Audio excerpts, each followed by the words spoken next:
चक्र का बाप। इससे पहले ना किसी ने सुनी, ना किसी ने देखी इतनी सटीक भविष्यवाणी। चाल चक्र। नमस्कार, बहुत स्वागत है आपका। आप देख रहे हैं चाल चक्र और मैं हूं आपके साथ शैलेंद्र पांडे। ज्येष्ठ महीना लगभग समाप्त होने वाला है और ज्येष्ठ के महीने में बरगद के वृक्ष की विशेष महिमा हो जाती है। ज्येष्ठ के महीने में वट सावित्री का व्रत भी आता है और ज्येष्ठ महीने की पूर्णिमा को वट पूर्णिमा के रूप में भी मनाते हैं। ये बरगद का वृक्ष आखिर इतना महत्वपूर्ण क्यों है? बरगद के वृक्ष का ज्योतिषीय महत्व क्या है, पौराणिक महत्व क्या है और कैसे बरगद के वृक्ष के साथ जुड़कर हम अपने जीवन की मुश्किलों को दूर कर सकते हैं, आज आपको यही बताएंगे। आज चाल चक्र में बात होगी बरगद के वृक्ष की। आज आप जानेंगे बरगद का वृक्ष इतना बहुमूल्य क्यों है और क्या है इसकी महिमा। शनि की पीड़ा से पीपल के वृक्ष से राहत तो मिलती है, लेकिन बरगद का क्या रोल है उसमें? बरगद की कृपा से कैसे संतान की प्राप्ति होगी ये भी समझेंगे। खुलेगा भाग्य का दरवाजा आपके लिए और आप जान पाएंगे क्या होगा आज का शुभ पहर। तो बात आज बहुमूल्य बरगद की होगी, लेकिन सबसे पहले आज का पंचांग। आज तिथि है ज्येष्ठ शुक्ल पक्ष की चतुर्दशी तिथि और इसके उपरांत आज पूर्णिमा भी होगी। नक्षत्र अनुराधा है। चंद्रमा वृश्चिक राशि में संचरण करेंगे। राहुकाल का समय दोपहर के 1:30 से तकरीबन 3 बजे तक और दक्षिण दिशा की तरफ आज यात्रा करने की मनाही है, तो बेहतर होगा कि आज दक्षिण की तरफ यात्रा ना करें। लेकिन अगर यात्रा करना ज़रूरी है, मजबूरी है, तो जरा सी पीली सरसों खाकर और भगवान का स्मरण करके अगर यात्रा करेंगे तो मुश्किल से बचे रहेंगे। सबसे पहले जानते हैं कि बरगद के वृक्ष का पौराणिक और धार्मिक महत्व दरअसल क्या है। बरगद का वृक्ष एक दीर्घजीवी विशाल वृक्ष है। दीर्घजीवी माने लंबे समय तक जीवित रहने वाला, लंबे समय तक हरा भरा रहने वाला और एक विशाल तरीके का वृक्ष है बरगद का वृक्ष। हिंदू परंपरा में इसे पूज्य माना जाता है। बरगद का वृक्ष भी बेहद पवित्र मानते हैं, बेहद पूज्य मानते हैं। अलग अलग देवों से अलग अलग वृक्ष उत्पन्न हुए ऐसा मानते हैं। उस समय जब अलग अलग देवताओं से अलग अलग वृक्षों का जन्म हुआ, यक्षों के राजा मणिभद्र से वट वृक्ष का जन्म हुआ, वट वृक्ष की उत्पत्ति हुई। ऐसा मानते हैं कि इसके पूजन से और इसकी जड़ में जल डालने से पुण्य की प्राप्ति होती है। हिंदू परंपराओं में अगर हम देखें तो पीपल का वृक्ष और बरगद का वृक्ष बेमिसाल माना जाता है, बहुत ज्यादा पवित्र है, चाहे हम प्राकृतिक दृष्टिकोण से देखें और चाहे हम आध्यात्मिक दृष्टिकोण से देखें। ये जो बरगद का वृक्ष है ये त्रिमूर्ति का प्रतीक है, यानी ब्रह्मा, विष्णु और महेश, इन तीनों की संयुक्त शक्ति जिस वृक्ष के अंदर है वो बरगद का वृक्ष है। इसकी छाल में विष्णु, जड़ में ब्रह्मा और इसकी शाखाओं में भगवान शिव का निवास माना जाता है। जिस प्रकार पीपल को भगवान विष्णु का प्रतीक मानते हैं या भगवान कृष्ण का प्रतीक मानते हैं, उसी तरह से बरगद को भगवान शिव का प्रतीक माना जाता है।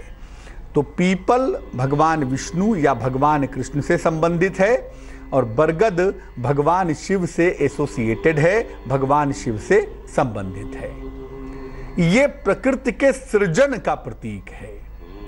बरगद का जो वृक्ष है ये बताता है कि प्रकृति के अंदर सृजन करने की क्षमता है और प्रकृति निरंतर चीजों का सृजन कर रही है, निरंतर चीजों का निर्माण कर रही है।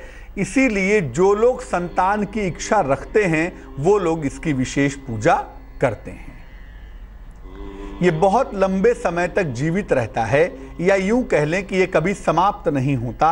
इसीलिए इसको अक्षय वट भी कहते हैं। अक्षय माने जिसका कभी नाश न हो, जिसका कभी क्षय न हो, और वट माने बरगद। तो बरगद के वृक्ष का मतलब ये है कि ये अक्षय वट है, क्योंकि ये कभी समाप्त नहीं होता। इसकी शाखाओं से जड़ निकलते हैं, उससे दूसरा, तीसरा, चौथा, पांचवा, ऐसे ही बरगद का वृक्ष अनंत काल तक, लंबे समय तक जीवित रहता है। तो बरगद का जो वृक्ष है, ये पर्यावरण के दृष्टिकोण से देखें तो बहुत लंबे समय तक घनी छाया देता है, ठंडी हवा देता है, पर्यावरण को बैलेंस करता है, और इसकी जड़ें मिट्टी को बांधे रखती हैं। और इसके अंदर पुण्य का तत्व भी होता है। वो कैसे होता है वो आगे बताएंगे। लेकिन बरगद के वृक्ष के अंदर जो तरंगे हैं वो किसी और वृक्ष के अंदर नहीं पाई जाती। बरगद के वृक्ष का वैज्ञानिक महत्व और अनोखा महत्व क्या है भाई? इसकी छाया सीधे मन पर असर डालती है। हर पेड़ की छाया आपको ठंडक देती है, सुकून देती है, राहत देती है, लेकिन बरगद की जो छाया है ये आपके मन को अच्छा कर देती है, मन को बेहतर कर देती है, और मन को शांत बनाए रखती है। अकाल में भी ये वृक्ष हरा भरा रहता है। अकाल के समय भी बरगद का वृक्ष हरा भरा आप देख पाएंगे।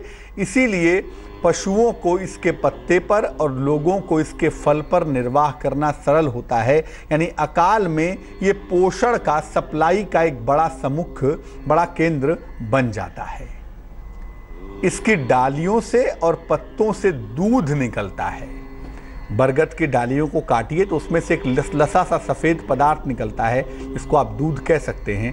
या इसके पत्तों को तोड़ेंगे तो सफ़ेद लसा सा पदार्थ निकलेगा जो दूध की तरह होता है। बरगद की डालियों और पत्तों से निकलने वाले दूध का तंत्र विद्या में विशेष इस्तेमाल होता है। तंत्र विद्या में लोग विशेष प्रयोग करते हैं। इसकी छाल और इसके पत्तों से औषधियां भी बनाई जाती हैं।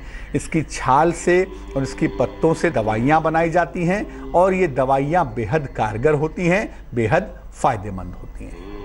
यानी जो बरगद का वृक्ष है ये हर तरह से मूल्यवान है, हर तरह से कीमती है, हर तरह से पवित्र है, और इसके जो गुण हैं वो आपके मन तक को प्रभावित करते हैं। इसीलिए बरगद की छाया में बैठना बेहद लाभकारी होता है, बेहद शुभकारी होता है। बरगद का वृक्ष इतना ज़्यादा महत्वपूर्ण है, इसकी तरंगे इतनी अधिक इंपॉर्टेंट हैं कि अगर आप देखें तो गौतम बुद्ध को जिस वृक्ष के नीचे ज्ञान प्राप्त हुआ था वो वट वृक्ष ही था, बोधि वृक्ष कहते हैं उसको। वो बरगद का वृक्ष भी था ही जिसके नीचे भगवान बुद्ध को ज्ञान मिला।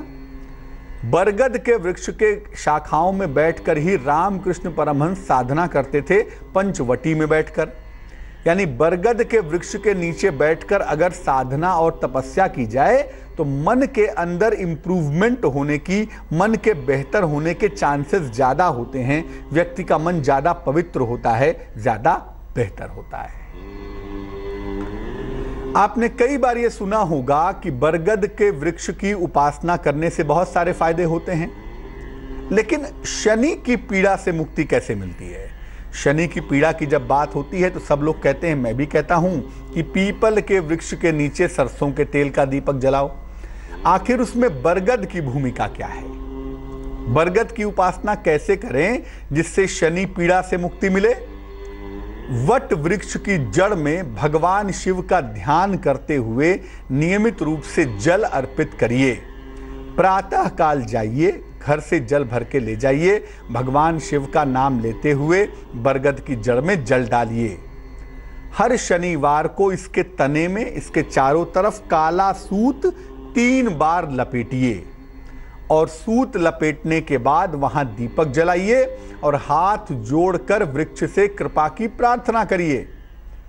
इसके बाद वट वृक्ष के नीचे बैठ जाइए और शनि मंत्र का जप करिए, ओम शं शनैश्चराय नमः, कम से कम 108 बार। अगर आप ये प्रयोग करते हैं तो आपको शनि क्या कोई भी ग्रह पीड़ा नहीं देगा। और अगर कोई व्यक्ति बरगद के वृक्ष के नीचे बैठकर भगवान शिव का मंत्र जपे या भगवान शिव का ध्यान करे तो उसको मन को कंट्रोल करने में, ग्रहों को कंट्रोल करने में बड़ी आसानी होगी। वो बहुत आसानी के साथ अपने मन को, अपने ग्रहों को कंट्रोल कर पाएगा।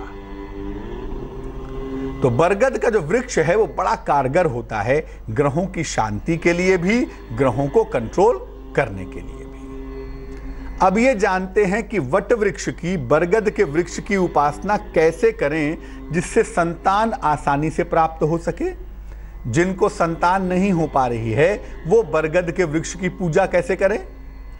जहां तक संभव हो बरगद का वृक्ष लगाएं और लगवाएं।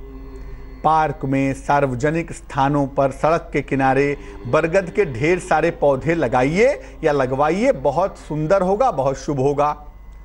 हर सोमवार को बरगद की जड़ में जल डालिए। एक लोटा जल घर से भर के ले जाइए और बरगद की जड़ में डालिए, बहुत अच्छा रहेगा।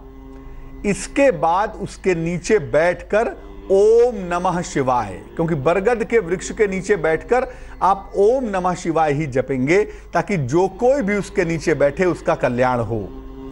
इसीलिए बरगद के वृक्ष के नीचे बैठकर ओम नमः शिवाय का कम से कम 11 माला 11 गुणे 108 बार जप करें और संतान हो जाए आपको, इसके लिए प्रार्थना करें। अगर आप ऐसा करेंगे तो आपकी प्रार्थना निश्चित रूप से पूरी होगी, संतान की प्राप्ति आपको आसानी से हो पाएगी। अब ये जानिए कि बरगद के वृक्ष की उपासना से आपका दांपत्य जीवन कैसे बेहतर होगा। क्योंकि अगर आप देखें तो ज्येष्ठ के महीने में वट सावित्री की पूजा की जाती है, उसमें भी बरगद की पूजा होती है। वट पूर्णिमा होती है, उसमें भी बरगद के पेड़ की पूजा होती है। तो आखिर बरगद के पेड़ का दांपत्य जीवन से कनेक्शन क्या है और बरगद के पेड़ की उपासना कैसे करें जिससे दांपत्य जीवन बेहतर हो, ये जानिए। बरगद का पेड़ लंबे समय तक जीवित रहता है, इसलिए बरगद के पेड़ की उपासना करने से आपका दांपत्य जीवन लगातार बेहतर होता चला जाएगा और हरा भरा रहता है ना, इसलिए आपके दांपत्य जीवन में खुशियां, आनंद भी आते चले जाएंगे। कैसे करेंगे उपासना? अगर आप वैवाहिक जीवन को ठीक रखना चाहते हैं या रखना चाहती हैं, पीली सूत, फूल और जल लेकर प्रातः काल वट वृक्ष के निकट जाएं, किसी भी दिन जाएं, नहीं तो पूर्णिमा या अमावस्या के दिन ये उपाय करें। पहले वट वृक्ष के नीचे घी का एक दीपक जलाएं, फिर वृक्ष की जड़ में जल डालें, फिर फूल अर्पित करें और वट वृक्ष की 9 बार परिक्रमा करें, हाथ में पीली सूत लेकर, और हर परिक्रमा के साथ उसके तने में धागा लपेटते जाएं। हाथ में सूत लेकर परिक्रमा करते जाएं, धागा लपेटते जाएं। इसके बाद हाथ जोड़कर प्रार्थना करें कि आपका दांपत्य जीवन सुखद हो, आपका दांपत्य जीवन सुंदर हो। निश्चित रूप से आपका वैवाहिक जीवन अच्छा होगा और यह प्रयोग महिला या पुरुष कोई भी कर सकता है, उससे निसंदेह फायदा होगा। और अभी चूंकि ज्येष्ठ की पूर्णिमा आ ही गई है, तो ज्येष्ठ की पूर्णिमा आप पूर्णिमा के दिन जाकर भी वट वृक्ष के निकट ये उपाय कर सकते हैं। वट वृक्ष के जो स्पंदन हैं, जो वाइब्रेशन हैं, वो आपको ईश्वर का अनुभव करा सकते हैं। भगवान बुद्ध किसी और वृक्ष के नीचे क्यों नहीं बैठे भाई? क्यों बरगद के पेड़ के पास ही बैठे, उसके नीचे ही बैठे? रामकृष्ण परमहंस क्यों पंचवटी में ही साधना करते थे? वट वृक्ष के नीचे ही क्यों साधना करते थे? इसके जो स्पंदन होते हैं वो बड़े गहरे होते हैं, बड़े डीप होते हैं, बड़े इनरूटेड होते हैं। आप कभी भी ये बात आजमा लीजिए, आप बरगद के नीचे आसन लगा लीजिए, बरगद के पेड़ के नीचे, और बैठ के ध्यान करना शुरू करिए। आप देखेंगे कि आपका ध्यान गहरे से गहरा होता चला जाएगा। रात में साधना मत कीजिएगा, रात में ध्यान मत कीजिएगा, क्योंकि रात में कार्बन डाइऑक्साइड निकलेगी, आप मुश्किल में आ सकते हैं। प्रातः काल, अर्ली मॉर्निंग, जितना जल्दी हो सके आप उठकर स्नान करके बरगद के पेड़ के नीचे आसन लगाइए और वहां पे या तो ध्यान करिए या तो मंत्र जप करिए। सामान्य ध्यान की तुलना में यह ध्यान 1000 गुना ज्यादा शक्तिशाली होगा और सामान्य मंत्र जाप की तुलना में 1000 गुना ज्यादा इस मंत्र जाप के फल आपको मिलेंगे अगर आप बरगद के वृक्ष के नीचे बैठकर ध्यान करते हैं या मंत्र जप करते हैं तो बहुत फायदे होते हैं।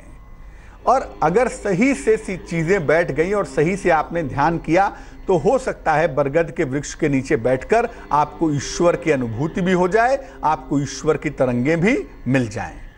इसीलिए बरगद के वृक्ष का पूरा पूरा फायदा उठाइए। बरगद के पेड़ के नीचे बैठ के ध्यान करिए, मंत्र जप करिए, पौधे की पूजा करिए, वृक्ष की पूजा करिए, इसमें जल डालिए ताकि इसका पूरा पूरा फायदा आपको मिल सके। और संतान संबंधी कोई भी समस्या हो, संतान की प्राप्ति की हो, संतान के जीवन की हो, संतान के व्यवहार की हो या वैवाहिक जीवन संबंधी कोई समस्या हो, तो बरगद के पौधे लगवाने चाहिए। बरगद का पौधा लगवाने से संतान की मुश्किलें और वैवाहिक जीवन की मुश्किलें दूर हो जाती हैं। बरगद के पौधे की, बरगद के पेड़ की जड़ ले आइए किसी दिन और उसको पीले धागे में लपेटकर अपने पास रखिए। वैसे तो ये आम तौर पे कहा जाता है जब संतान की प्राप्ति नहीं हो पाती है तो महिलाओं को बरगद की जड़ पीले धागे में लपेटकर धारण करने के लिए कहते हैं, लेकिन वैवाहिक जीवन के मामले में भी या संतान के डेवलपमेंट के मामले में भी अगर आप बरगद की जड़ को ले आते हैं किसी भी दिन प्रातःकाल, उसको पीले धागे में लपेट के या तो हाथ में या तो गले में पहनते हैं या अपने पास रखते हैं, तो विवाह और संतान संबंधी मुश्किलें निश्चित रूप से दूर होंगी, तमाम समस्याएं आपकी गायब हो जाएंगी।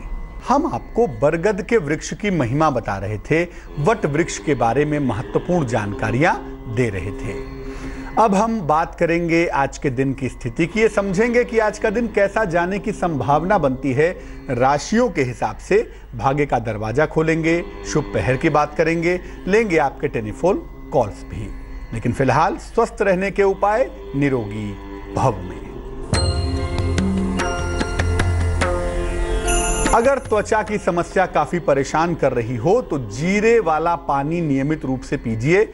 1 चम्मच जीरा 1 गिलास पानी में रात भर डाल के छोड़ दीजिए और अगले दिन उसको सुबह नाश्ते के साथ भी ले सकते हैं, खाली पेट भी ले सकते हैं। उस पानी को पी जाइए, जीरा निकाल के फेंक दीजिएगा।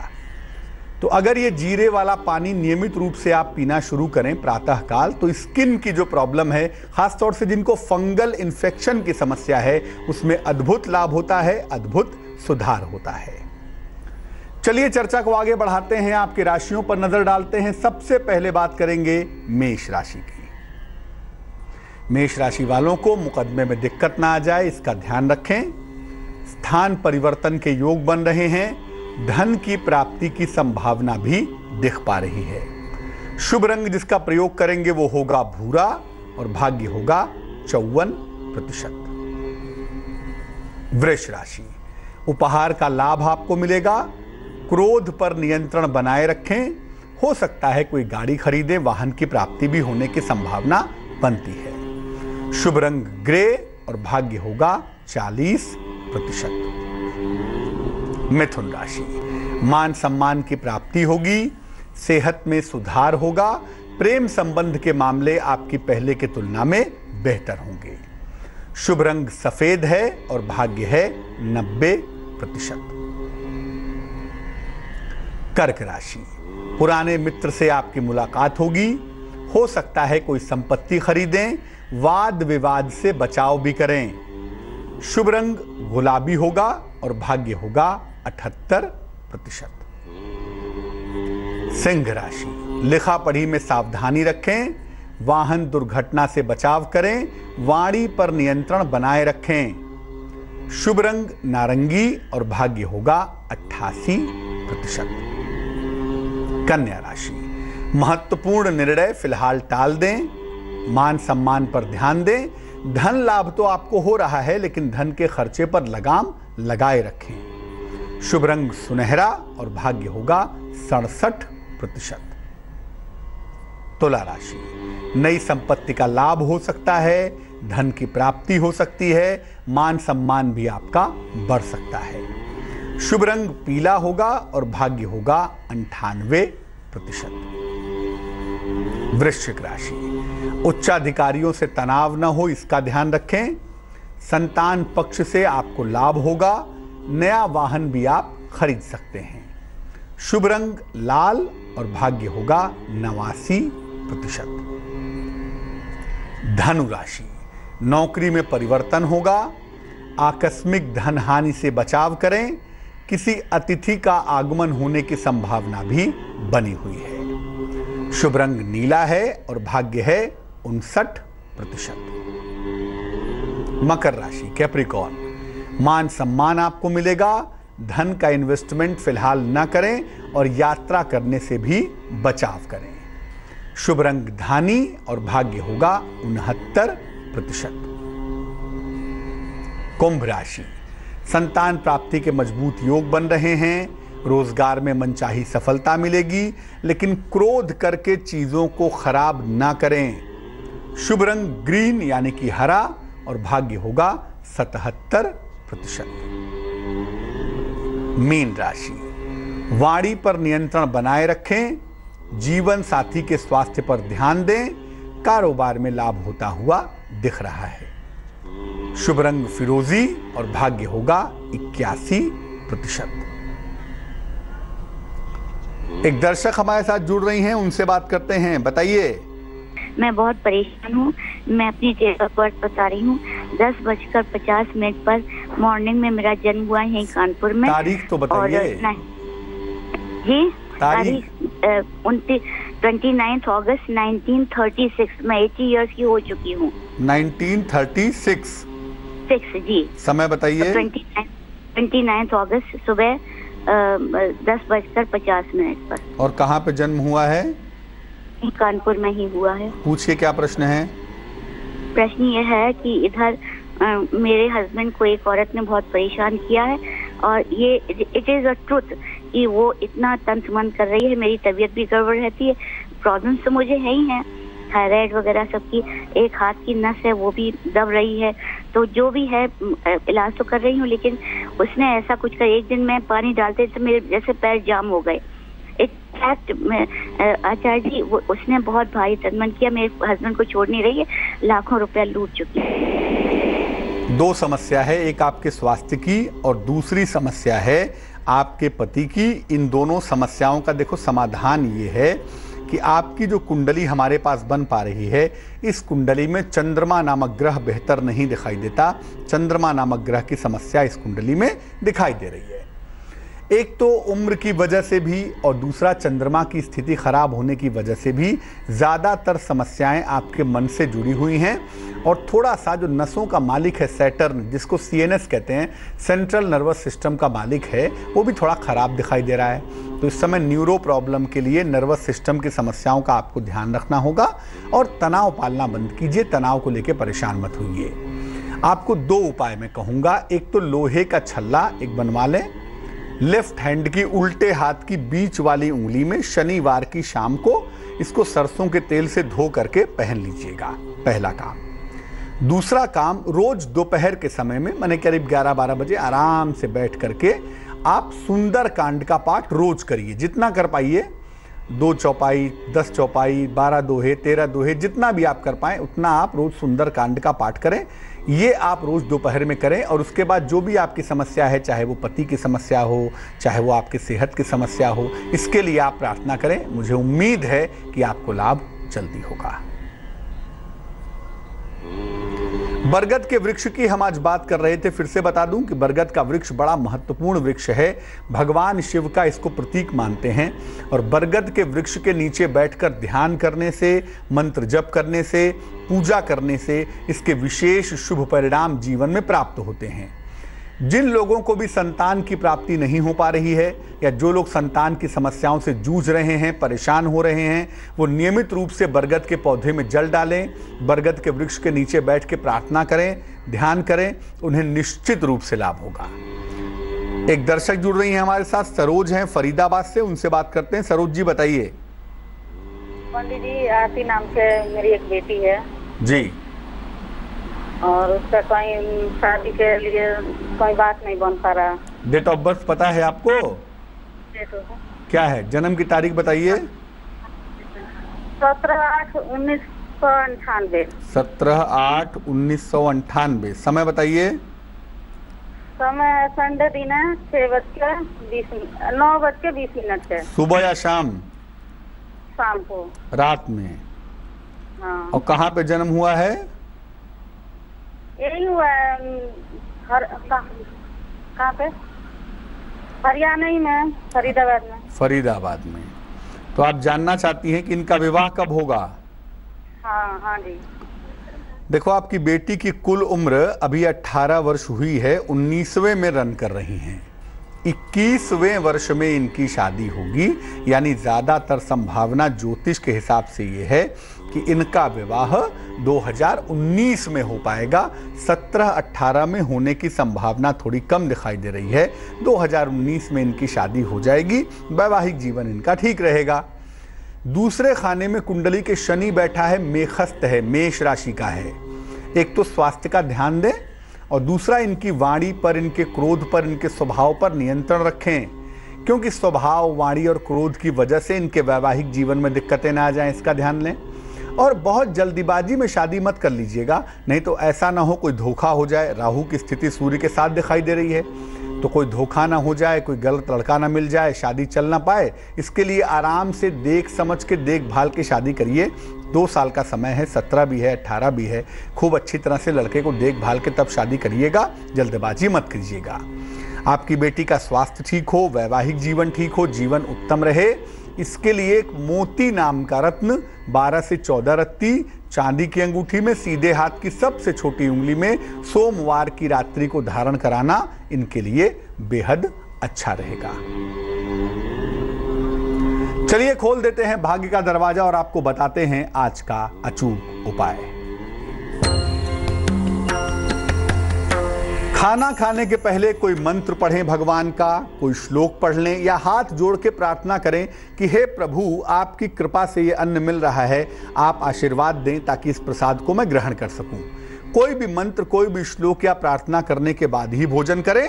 अगर आप ऐसा करते हैं तो आपको जीवन भर अन्न का अभाव नहीं होगा।